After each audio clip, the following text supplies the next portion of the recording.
Hello, and thank you for tuning in to Barely There Theater, where we present theater to you, barely.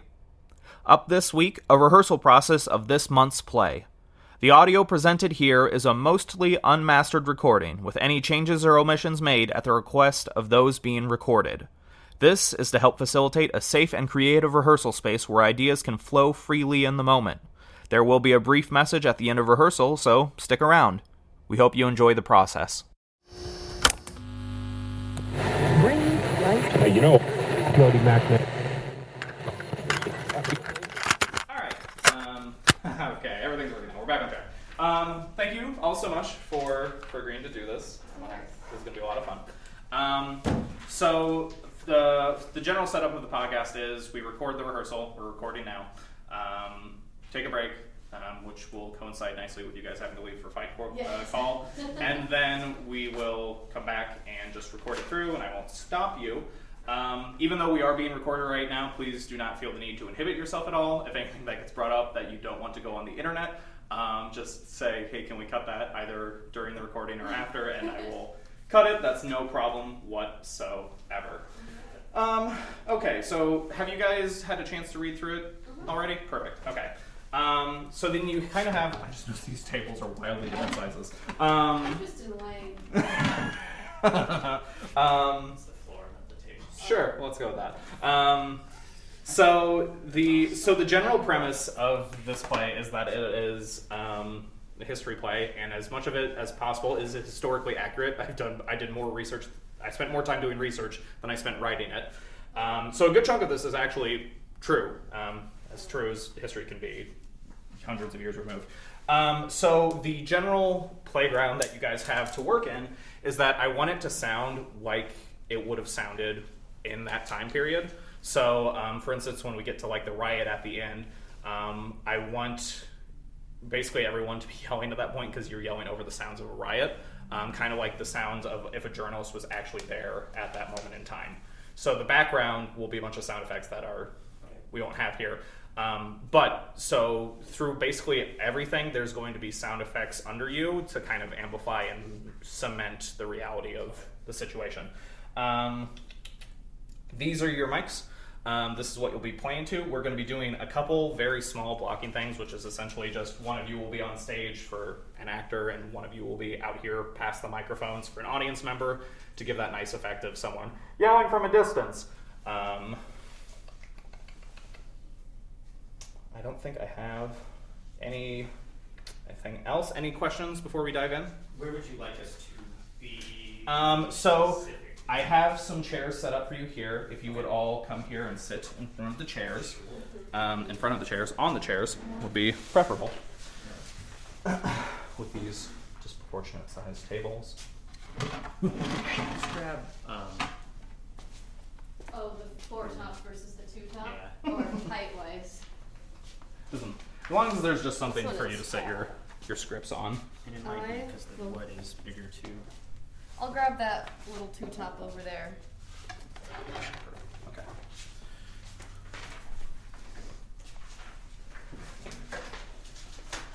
Voices. Yes. I assume you want different voices for each character? Yes, I do. Do you So, want... did I read correctly that McCready is Scottish? McCready is British. British, British, okay. yes. The only Scottish character is, what's her name, the rock star. I'll know it when I see it. When you guys notice the listener 1 and listener 2, that's just your general life human voices. I think that's it. Okay. So let's just start running through. We'll get through as much as we can with the time we have, and then we will take a break. Let us know around 2:45 and we'll Yep. duck out for that. Absolutely.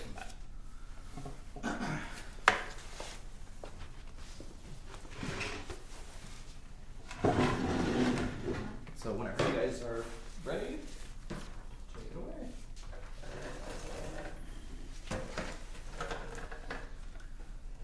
Want to hear something crazy? Always. I mean, really out of this world? I swear to you, most of what I tell you today will be true.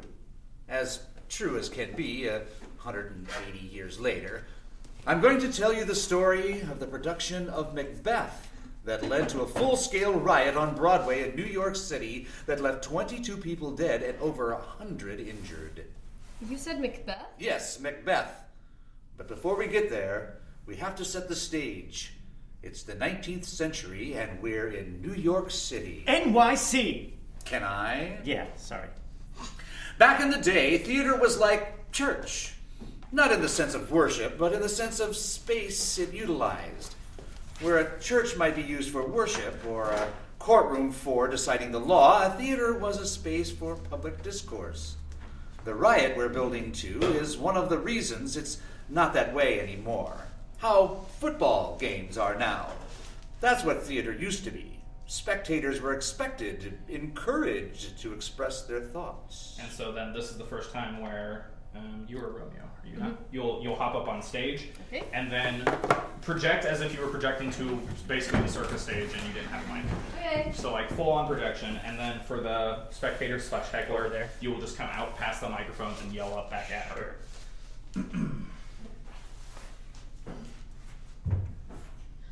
Oh, my love, my wife, death that hath sucked the honey of thy breath hath had no power yet upon thy beauty. She's not dead. Ah, dear Juliet, here will I remain, with worms that are thy chambermaids. Oh, here will I set up my everlasting rest. Mate, she's still breathing. Look at her. Here's to my love. Thy drugs are quick. Thus, with a kiss, I die. What a waste. And then on With a Kiss I Die, do it like a And thus, with a kiss, I die. What a waste. And as a testament to this popularity, audience members knew Shakespeare's play to the line. If an actor messed up, Oh, Romeo, Romeo, why for art thou Romeo? It's wherefore, idiot. fun fact, there was no such testosterone and toxic masculinity pumping through the public discourse in antebellum American, that Romeo was considered too effeminate of a role for men to play. Too many feelings. So the only well-received Romeos of the day were women. Women Romeo were actually so popular that there was a production starring Charlotte Cushman, sister of Susan Cushman, who played her Juliet. Romeo and Juliet were sisters? In high school, I knew a brother and sister who played Rolf and Liesel in The Sound of Music. Who and who? You are 16, going on 17. Ew. Yeah, imagine Ew. how they felt. We are way off track. The point is that theater was rowdy. And women were Romeo. More so the toxic culture, but yeah, that too. The theater's success was gauged by how much the audience voiced their opinion. A silent crowd indicated a terrible show, and yet one heckler at one performance lit the fuse that would burn into one of the deadliest riots in American history. It was 1849, and there were two American pastimes, theater and rioting. If you thought Hamilton fans were annoying, you would have hated the 19th century.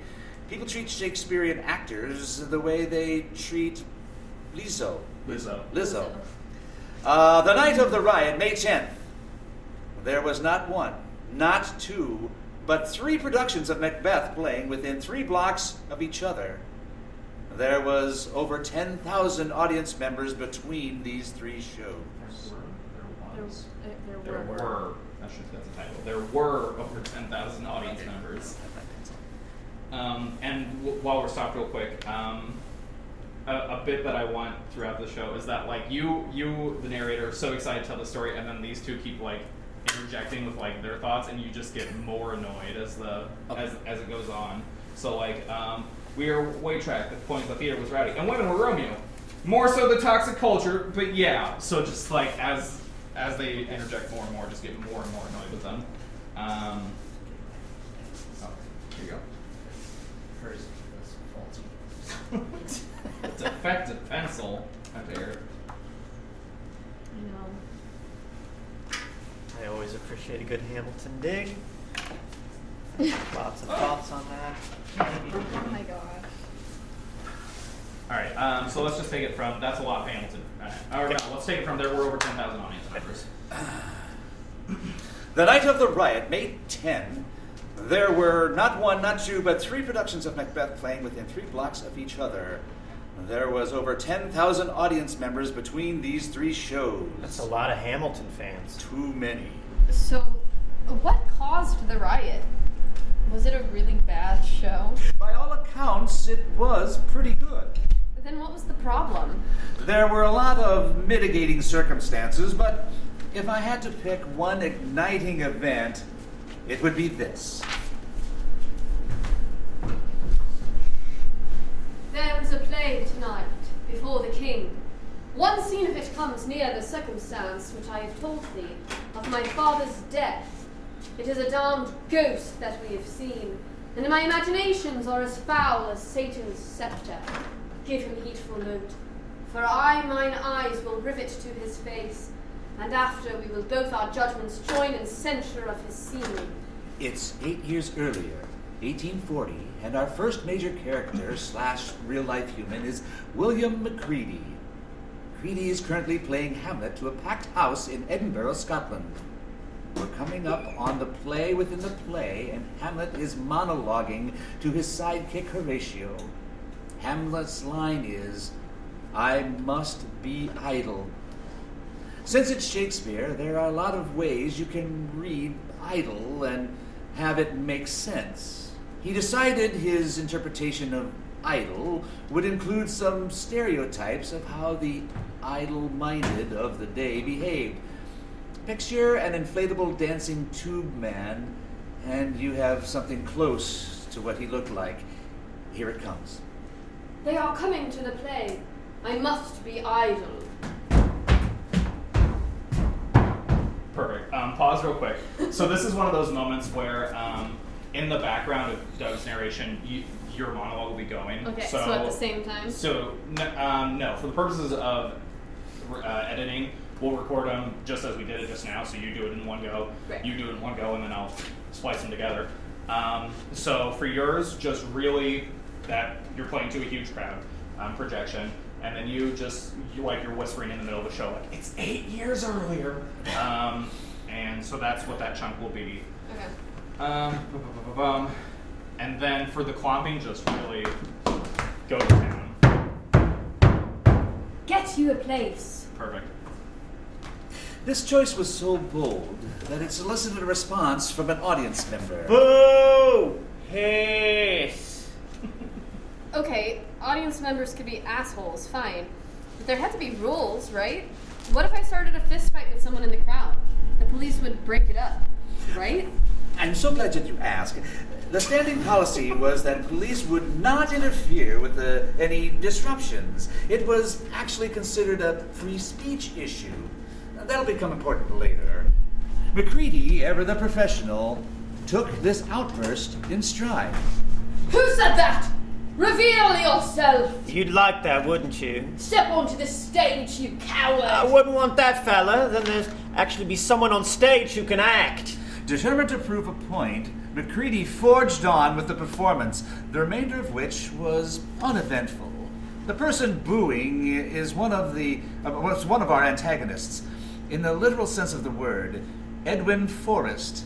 Depending on who you asked, Forrest was an even more popular actor than Macready, but where Macready was loved for his subtlety and grace... The guy who clomped across the stage was subtle?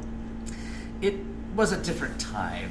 Where Macready was slight, Forrest was huge, a bear of a man. He roared across the stage and used his physicality to impart action. And so, real quick, Forrest, I envision Yes. as more of a man's man. So if you want to do like a Texan drawl or something like that. Oh, you want me to just go full on? Full masculinity, toxicity. Okay. So and not then- Bridget should all just No, because Forrest was very much an American. Got it. And that's part of the reason the That's fight funny. broke out in the first place is that because Americans like Americans, but they don't like Oh, all right. not Americans. History doesn't really change in that sense. Sure. Um, I'll be honest, I did not look Edwin up, so that's not bad. No. That's what I'm here for, to help explain that. And that's part of the whole reason the riot broke out was xenophobia, because we have a foreigner who a lot of people like, and then there's Americans who are like, well, why do you like a foreigner?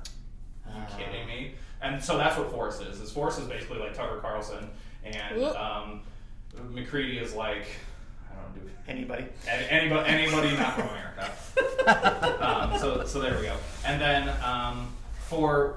so I forgot to get this note earlier for you, Savannah. When you guys are playing Forrest and McCready as their actors on stage, by today's standards, they would be downright abysmal. They would be they were loud, but that's about all they had going for them. All right. Because they didn't have microphones, they had to project like crazy, and they had to play it to the rafters. So like by our standards today, they would be like at like a 20 out of 10 in all of their acting.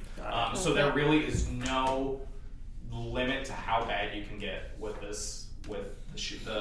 Shakespeare.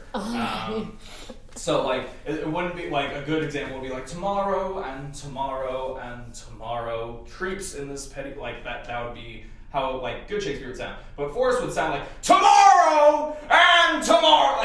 Sure. Just really way too much. But audiences love that. They want ape shit for that. So that's the context, is that these are bad actors and that instigated a riot that killed dozens. Love that. History. Okay, cool. No one likes it. Well, I'll go back and start it over then. Tomorrow! And tomorrow! And tomorrow! Creeps in this petty pace from day to day, to the last syllable of recorded time. And while you're doing this, stomp around the stage. Okay, yeah, sure. And all of our yesterdays have lighted fools the way to dusty death. Brief candle, life's but a walking shadow, a poor player that struts and frets his hour upon the stage, and then is heard no more. It is a tale told by an idiot, full of sound and fury, signifying nothing. And so this is another one of those moments where we'll record it separate, but they'll be spliced together later. So you're whispering over it. Forrest was like Michael Jordan of the stage. He dunked the ball every chance he got, and the audience loved him for it. He played to angry Irishmen, the dock workers and builders of the day, as low as you could go on the social ladder and still be white. That is also an instigating factor in all this. The bigger he got, the more they cheered. Woo! Cheering! Yay! Forrest didn't act so much as, well, yell, and his fame only grew, and he used that fame to bully his way onto any venue he wanted. You see, Forrest really hated McCready. It wasn't just because he thought McCready was a bad actor. It was also because he was British, specifically a foreigner. Forrest was a self-described Native American. And so this chunk, after the audience cheers, we'll just go back into your normal volume narration voice. Sure. And keep on going. I'm assuming that doesn't mean what it means now. You'd be correct. Back then, a self-described Native American was someone who hated anyone not native to America. Of course, real-life Native Americans weren't native. Black people weren't native. Even the Irish weren't native because they were all still immigrants. You had to be white and born in America to white parents. Also not immigrants to be considered native. That sounds about white. This viewpoint bled into all aspects of Forrest's life. He sought to define American excellence, and McCready represented a threat to that. And so he would bounce around the nation as McCready's bitter shadow. McCready played Hamlet in Chicago. Forrest played Hamlet in Chicago, but a block over. Hamlet, Macbeth, Julius Caesar, it didn't matter what role McCready played, Forrest would play the same one as close as he could. You like money, right? Yeah. Yeah, of course you do. You're a producer. But what other purpose do you have? I also stage Oh, manage. produce me on your stage in the role of Hamlet this Saturday. This Saturday. But McCready is playing down the block in the role of Hamlet this Saturday. You can't expect me to play the same show the same night. Oh, of course I can. Because I'm gonna make you so much fucking money that your head spins. Come on! Do the right thing. And so it went. If Forrest was a huge actor, then McCready was a methodical one. He was a big fan of the dramatic pause. To be or not. To be. I know the line. You was just taking a really long time is all. I'm aware of that. It's called acting. I pause to indicate a thought, a concept clearly new to you. He was more popular with audience members than crew members. Let's try it again, shall we? To be or not? The line is. I know what the line is, you intolerable garment bag of a human! Well, you get the gist. Regardless of their backstage antics, both Forrest and McCready had massive followings in the United States for wildly different reasons.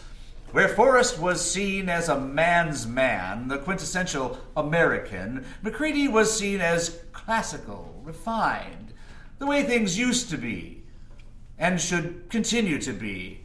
The origin of America versus the bold new frontier. You mean to tell us that these actors were so popular, people rioted and died on their behalf? No, because they didn't. It's just that each man happened to be a lightning rod for a lot of the simmering hostility. Class war was brewing. But before we get there, we must set the stage. At the turn of the 19th century, America was undergoing rapid change. In the span of a couple decades, America doubled, both in size and population, and for the first time, urban centers were beginning to form. People no longer had to work the land all day long to survive. Streets, infrastructure, the beginnings of America's blood vessel spread and crept across the land. For the first time ever in America, people had time to spare. Hey, Stu, what jobs you got today? Hey, Drew, I don't know. What do you mean you don't know? Did you milk the cow? Yep. Built the gazebo? Yep. And what about dredging the river? I got it done last Tuesday. I'll be damned. I guess you don't have anything to do.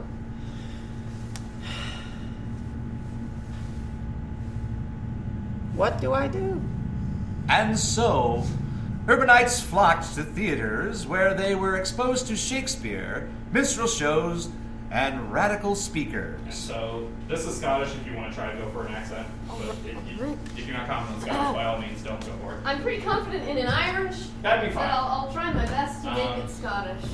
The more so than the accent, the important part of this little monologue is that Fanny Wright, by today's standards, would have been a preacher, but she was preaching not for Christianity. She was preaching against it. She was preaching for women's right, women's liberation, awesome feminist shit, like 100 years before the curve. Fanny Wright is a rock star. I love her.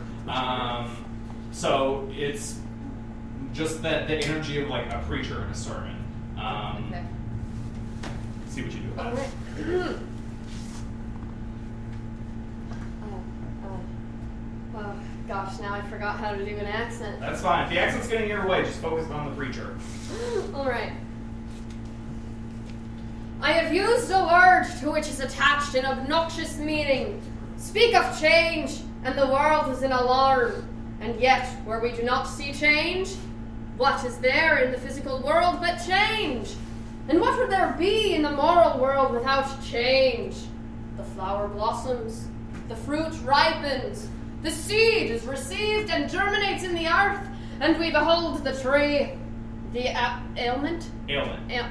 The aliment we eat to satisfy our hunger incorporates with our frame and the atoms composing our existence today are exhaled tomorrow. All is change. Within and about us, no one thing is as it was or will be as it is. Strange, then, that we should jump at a word used to signify a thing so familiar. Who was that?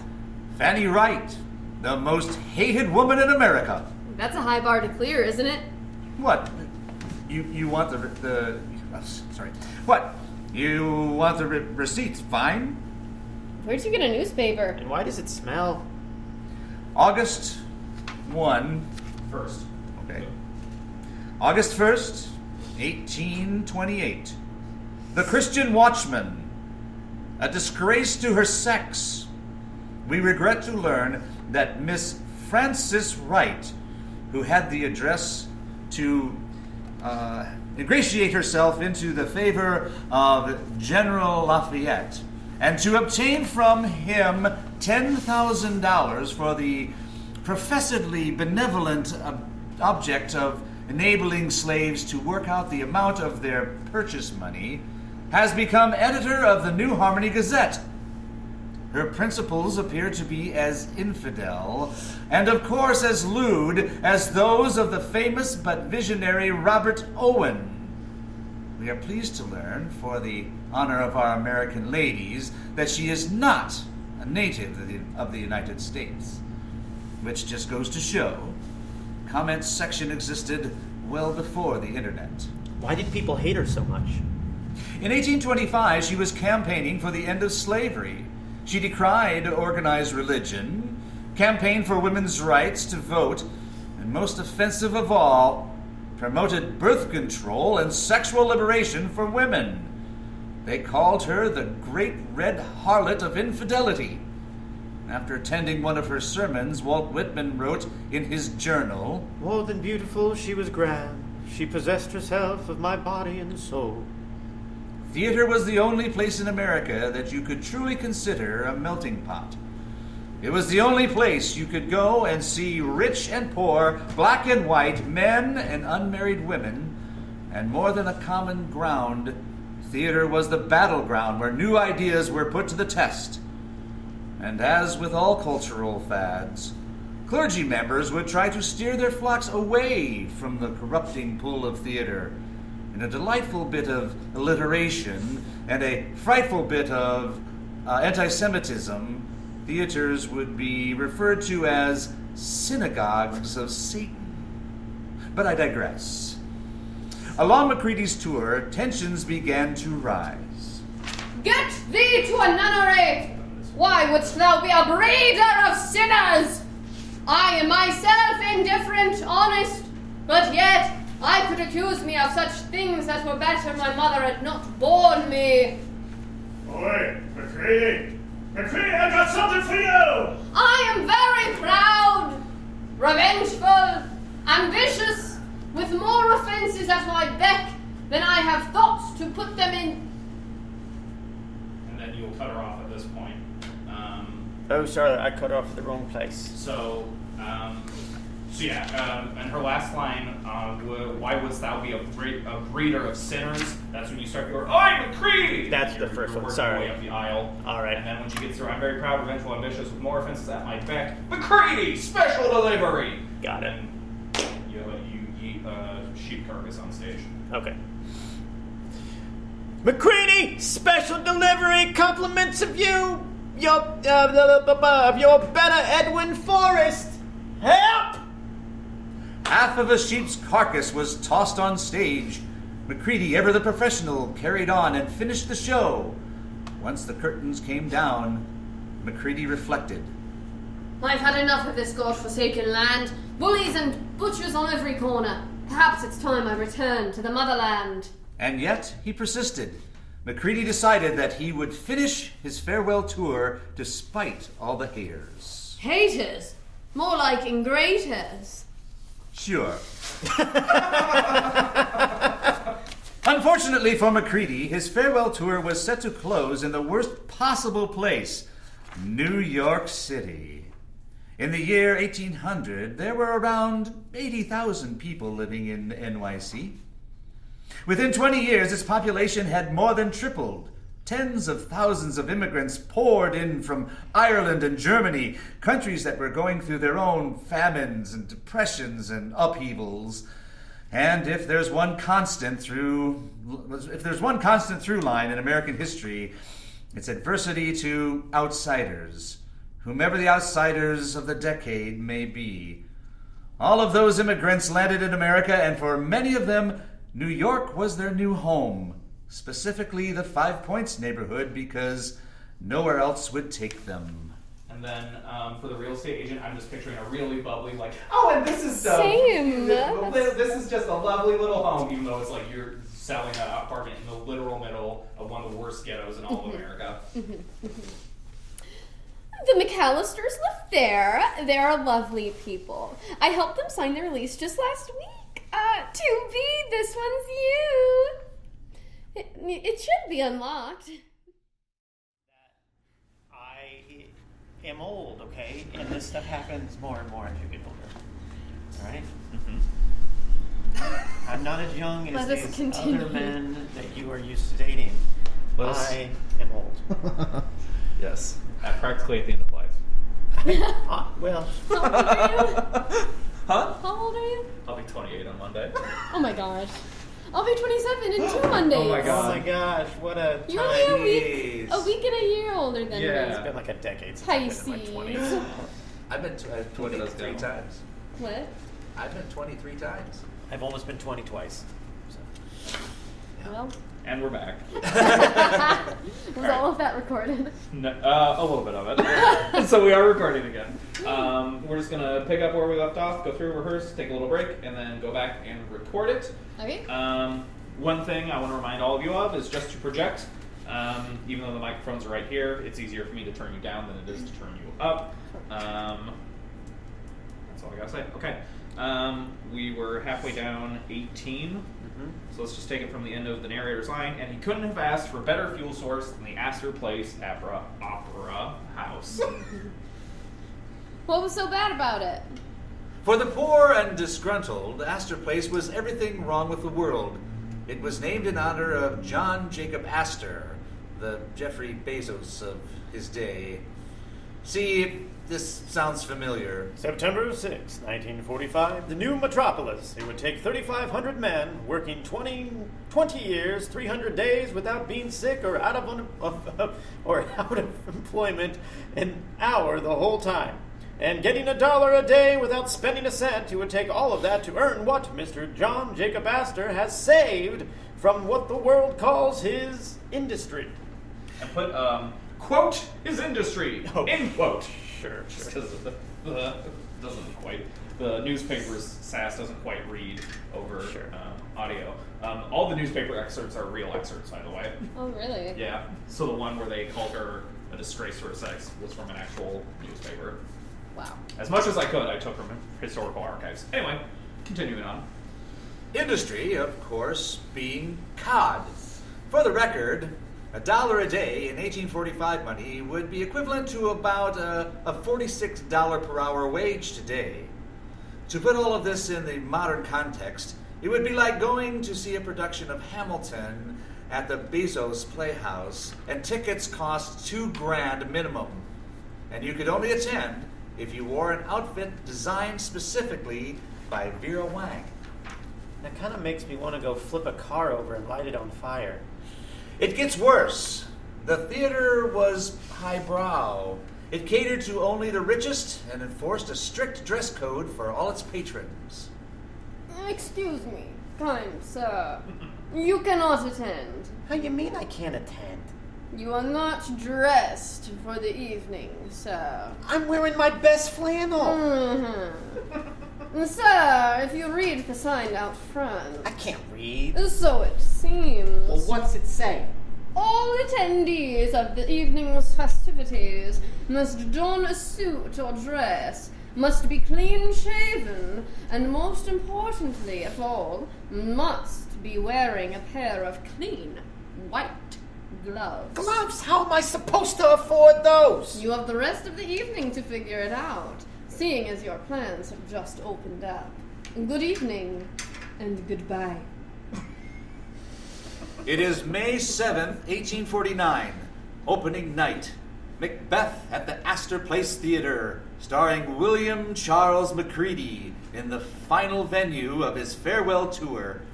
Also, opening tonight, Macbeth at the Broadway Theater, starring Edwin Forrest, located in the center of the scenic Five Points neighborhood, starring Thomas Hablin. Who? Exactly. A producer, he's cashing in on the controversy. Oh, thank you. That's what that word should be, not conservatory. Cashing in on the controversy by selling tickets to those who weren't able to get into the other sold-out productions. He will be performing the role of Macbeth, and he will sell every single seat. Across town, Reinders has been busy. He and his supporters have purchased over 500 tickets to tonight's performance of Macbeth and distributed those tickets to his boys. Excuse me, ladies and gentlemen. It is 7 o'clock and the doors are open. If you need any help finding your seat, there are ushers at every door who can... Coming through! Pardon you? Oh, excuse me. As the clock creeps towards 7:30, audience members notice more and more unsavory people wander in. Gentlemen, not of leisure, but of labor. They were not clean-shaven, did not wear a suit or gloves, and they reeked of cod. Remember how I said audience members were expected to voice their thoughts? And the start of the show was also decided by the audience. Macready hears what he thinks is a roar of applause and takes to the stage to begin the show. So to kind of set the stage for what's happening, what happened, I guess I should say, this is real life, is like audiences at the time, like when they were tired of like waiting for the actors, they would just start, and then everyone in the audience would start just stamping their foot, so like the building would be shaking from all the people stomping their feet. And so Macready's backstage, he's like, "My adoring fans!" And he comes out on stage and he tries to start, and it's just angry stomping throughout the entire building. So so we're now starting to get into the point where everyone should be extra loud because there's going to be a lot of sound effects happening underneath. So just take from Macready, here's what he thinks. Bottom of 20. Macready hears what he thinks is a roar of applause and takes to the stage to begin the show. Good evening, and welcome to tonight's performance. The audience is here for him, but not in the sense he wants. I understand you're all excited, but it is time for the show to begin. Macready attempts to go on with the show. So foul! So foul! So foul and fair a day I have not seen! But it's pointless. It's impossible for the actors to be heard over the crowd. Macready, ever the professional, decides the show must go on. Actors, we must carry on.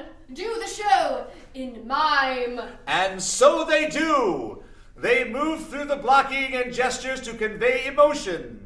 If you can imagine, this doesn't improve the mood of the audience. English aristocrats, something wicked this way comes! The protesters are now pelting the stage with eggs, pennies, potatoes, lemons, apples. There goes a shoe. Please, everyone! The shower of debris will continue until the third act, when Macready enters with the most unfortunate choice of costume choices. Here is our chief guest. The reason the protesters are quite literally ripping the seats out of the floor is because at the top of the third act, Macbeth has been crowned king, and Macready has entered wearing a crown, the very symbol of British oppression. Seeing that furniture has now joined the forecast, Macready turns to his banquo. He turns to his banquo and says, At least it's not a matinee! and promptly walks out of the theater, allegedly in high spirits. However, in the cold light of day, a realization dawns. I'm leaving for civilization immediately! But before he can storm off across the ocean, a petition circulates again amongst the wealthy. All right. So real quick, sorry. Yes. Sure. And promptly walks out of the theater. This is when the angry crowd noises will start fading, so we can start coming back down to normal. Okay. And then once we get into, I'll just tell you once we get back into the loud.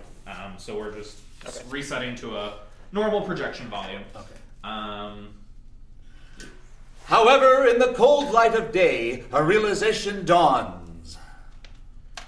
I'm leaving for civilization immediately! But before he can storm off across the ocean, a petition circulates amongst the wealthy. You see, dear chap, if you leave for England, the poor folk will have won. We built the Astor Place so we could spend a night away from the rabble, and they have the independency to demand access to our space. This is a matter of principle, Sir Macready. Do you want to be on the right side of history? Please, for this art's sakes, return to the Astor Place this Saturday and complete your performance of Macbeth. After all, the show must go on. Ta-ta. Signed affectionately, the 47th wealthiest and most influential men of New York City, 1845. This is the gist of their plea to Macready. It's not one of his better moments, but Herman Melville, author of A Little Whale of a Tale, Moby Dick. Little known whale. Little known whale. I thought the Little Whale of a Tale. Oh, okay. Then, That's all right. Then we stick with that. Little whale of a tale. A little whale of a A Little Whale of a Tale, Moby Dick, includes his name among the signatures. The letter had its intended effect. What kind of actor, nay, artiste, would I be if I were to ignore such a handsome request from my most fervent fans? Macready agrees to return to the stage this upcoming Thursday, May 10th. What happens between now and then is a bit hazy. Certainly tensions rise across the board. The mayor of New York City will assemble every available policeman and militiaman available to his call. An abysmal 600 in total. And Reinders, well, he's making sure people stay angry. As we speak, his boys are plastering flyers across the town. Attention, working men. Shall Americans or English rule this city? The crew of the British steamer have threatened all Americans who shall dare express their opinions on this night at the English aristocratic Opera House. We advocate no violence, but a free expression of opinion to all public men. Working men, free men, stand by your lawful rights. Signed, the American Committee. Thursday comes, and the Astor Place has done what they can to prepare. Windows boarded up. Check. 150 police officers positioned inside. And check. I don't know what sound that Oh, that's perfect. Sounds like you're constipated.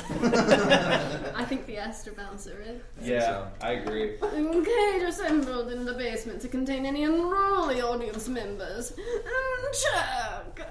Screened all tickets. Unsure of the best way to prevent protesters from getting inside the theater, the Astor Place decides to put small black marks on the trustworthy tickets. 7:30 rolls around again, and the protesters try to start the show. But the ticket screening worked, and significantly less agitators have found their way to a seat. To single out the troublemakers, a final measure is used. The stage manager walks on stage with a sign that reads, The Friends of Order will remain silent. and it works! Macready's fans fall totally silent while the protesters continue to make themselves heard. The police escort them to the cages downstairs, and the show begins. Unfortunately for the actors and the audience, weeding out the internal protesters does absolutely nothing to diminish the staggering 10,000 protesters who have gathered just outside the theater. So this is where we're going to get back into very loud again. Shortly after the show begins, so too does the assault on the Astor Place Opera House. We had a war over this! America rules England! The protest picks up steam once protesters discover a nearby construction site burned with too many cobblestones. Move them down the line! a human chain is formed and cobblestones are passed hand over hand until they reach the theater, at which point they become Aim! Launch! ammunition. Injured! We have injured! Aim! Launch! Is this a dagger which I see before me? The handle toward my hand? Come, let me clutch thee! McCready, please! No show is worth this! We need to stop this! I have thee not, and yet I see thee still! Outside, the militia has been called in. The cavalry is the first to arrive. Aim! Launch! Some militiamen are pulled from their horses as they charge into the crowd. The situation continues to deteriorate, but don't worry, the mayor happens to be here. Mayor, sir, please, let us use our weapons. If you think that is the correct decision to discharge your weapons, then by all means, I won't tell you not to do that. If you indeed do think that it's the right thing to do at the moment in time. I just need a yes or no. Do you hear that? Sir? I swear I can hear someone. Mayor! Mayor, someone needs me. I should go. Sir! But the mayor's gone. Something different. And he won't be returning. Coincidentally, the play inside is reaching its climax. Bring it after me! I will not be afraid of death and pain till Burnham Forest come to Dunsinane! The forces of Macduff have come to claim revenge for the death of their king, Duncan. Macbeth stands against a siege of scorn, and for a brief moment, art imitates life. Hang out our banners on the outward walls! The cry is still, they come! Our castle's strength will laugh a siege to scorn! The crowd inside goes wild as the crowd outside goes wild. Fire into the air! We don't want any injuries! Is anyone hurt? Anyone? No! They're firing blanks! Aim lower! Just over their heads! They kill an American for the British! And then, without warning, Reload! Aim! Fire! the crowd is finally driven back. Lafayette Street is riddled with bullet holes, cobblestones, and pools of blood. Over 20 protesters lay dead, with dozens more injured. Dozens of injured police, too.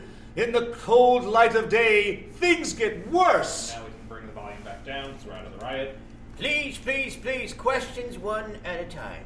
Mr. Mayor, is there any truth to the statement that the Astor Opera House will be blown up? That's not a statement, that's rumor. Next question. What do you want? Mr. Mayor, is there any truth to the statement that your house will be burned down? None. Next question. Do you... Shit, hold on. Do you not see... do you not see the crowd of other people with questions? Will there be any more violence tonight? I can promise that there will not be any further violence. Just today, 1,000 deputies and 2,000 infantrymen have come to New York. We are more than prepared for any further issues. This city has never been safer. No further questions. You Arthur right now? I don't know what other choice I made. Sounds like Arthur to The me. gardener?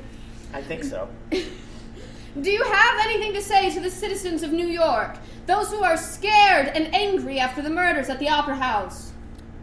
Okay, what do you want to go with for the mayor? Because I've tried two things and I hate both of them. I kind of... You're already kind of doing it for renders, but I like the idea of just kind of that like, hey, yous, what the fuck are yous talking about? Because because what it is he's such a weenie where he's like, well, you can shoot your guns if you want, but I don't want to make that decision for you. But you can shoot your guns. Okay. And then the reporter's like, what about these murders? And Okay. the mayor takes that personally. He's like, excuse me, you rat punks out there. I'm the mayor. Okay, let me try number 3, and then Okay. we'll see how it goes. Give me that after the murders at the Opera House. Those who are scared and angry after the murders at the Opera House. Murders? I do, actually. To all citizens of New York City, after witnessing the deplorable actions of the last evening, I can only say this. Shame on you! You think you have the right to protest as you please, to disrupt the evening and the leisure of those who make more than you can even dream about? And there are rumors of some... I don't like this either, so let me try something different. Okay. And there... Okay, hold on. Use your Monty voice. And there are rumors of some of you trying to act tough. I would advise against that. We've arrested dozens of you, and we would cherish the opportunity to arrest dozens more. And good luck trying to arm yourselves. My office was informed today that the agitators last evening attempted to rent 2,000 firearms for recreational use. This is America, and you can't even afford a gun. You know what a business loves more than renting? Buying. And who has more money than me and my friends? You and your anger are a joke. This is what I say to every citizen of New York who's thinking of coming out tonight. You do not have a monopoly on violence. That evening, Just real quick, really laying on the you do not have a monopoly on violence, because this is a real life thing the mayor said where he threatens the citizens of New York, saying you're not the only ones who can kill people. Okay. You do not have a monopoly on violence. that evening, anywhere between 10 and 25,000 furious people gathered downtown. Orator after orator spoke to the crowd until Reinder takes the stage. Friends, Germans, Irishmen, lend me your ear. I come to offer the truth, not reconciliation. The evil that men do, lives after them. The good dies with them. Reinders goes on and on, decrying foreigners, the rich, freed the captive slaves alike, anyone he could target as less than American. It doesn't reach the entire crowd, just enough. 5,000 march on Astor Place, torches ablaze. When they arrive, they are greeted with cannon barrels pointed down the avenue. Despite a long, tense standoff, violence doesn't erupt, and the crowd goes home. The Astor Place riots have come to a close. Well, what happens next? Another 170 years of history. Care to narrow it down? I meant from the riots. Did Reinders ever go to jail? No. He went into politics. And what about Forrest? He saw his popularity dwindle after the riot, and as for Macready, he left for England, never to return to America. For cultural impact, the newspapers of the time tell us very much and very little. Articles were split among party lines, whether the riot was even a riot, and whether it was a tragedy or a resounding success. To the capitalists of the old world, the recent Astor Place riot should demonstrate beyond a shadow of a doubt that your assets will be protected here in America. Yes, there was a disruption, and yes, some damage was done, but the police did not hesitate to shoot those who sought to bring harm to a renowned institution. What other countries could claim they have such resolve? Versus the other side of the aisle. No good can come of the recent tragedy at the Astor Place Opera House. How can any continue knowing what they know now? That Americans despise the sight of one another. Even after the repairs are made and the dead are mourned, there is lasting damage to the American fabric. A loss of neighborly attitudes. It is the shame and tragedy that will have untold consequences.